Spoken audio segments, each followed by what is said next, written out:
भाजीपाला लावायचा विचार आहे. म्हटलं मी जरा रोपं तयार करून घेईन. तर चला बघूया, रोपं तयार करूया. तर रोपं लावण्यासाठी मी इथे सीडलिंग ट्रे आणलेले आहेत आणि त्याच्यामध्ये भरायला कोकोपीट आणि थोडं सेंद्रिय खत. तर आता इथे मी आधी हे कोकोपीट आणि सेंद्रिय खत मिक्स करून घेते. हे बघा, हे दोन्ही पिशवी वापरते. ग्लोव्ज वापरले तरी चालतील. मी आता आणायला विसरले होते, त्याच्यामुळे मी आता पिशवी घेतलेली आहे. आता हे खत आणि कोकोपीट जे आहे ते व्यवस्थित मिक्स करून घेतलंय. आता सीडलिंग ट्रेमध्ये आपण हे सगळं भरायचं आहे. पूर्ण भरून घेतलेत. कोकोपीट आणि खत असं दोन्ही मिळून हे ट्रे पूर्ण भरून झालेलं आहे. आता ह्याच्यात आपण बियाणे टाकणार आहोत आणि मी इथे हे सगळी वेगवेगळ्या प्रकारची बियाणे आणलेत. तर चला आता सुरुवात करूया लावायला. भेंडीपासून. भेंडी आहे, गवार आहे, भरपूर आहेत. आणि लावताना मी प्रत्येक कपमध्ये 2 सीड्स लावणार आहे. आता ही मी भेंडी घेतली आहे, तर आता प्रत्येक ह्याच्यात 2 सीड्स टाकणार आहे मी.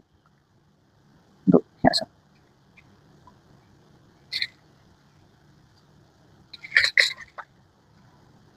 तर थोडी मी आत टाकणार.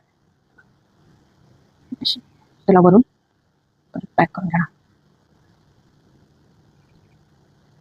आता बघा, ही पूर्ण लाईन मी भेंडीची रेडी केलेली आहे. आता पुढचं बियाणं इथे मी गवार लावते. बियाणी लावून पूर्ण झालेली आहेत आणि थोड्या दिवसात आता ह्याची छान रोपं तयार होतील. तर माझ्या या किचन गार्डनच्या प्रवासातसुद्धा माझ्यासोबत राहा. पुढचा व्हिडिओ पाहण्यासाठी नक्की सबस्क्राईब करा. पेजला फॉलो केलं नसेल तर फॉलो करा. पुन्हा भेटूया नवीन व्हिडिओमध्ये. बाय. Thanks for watching.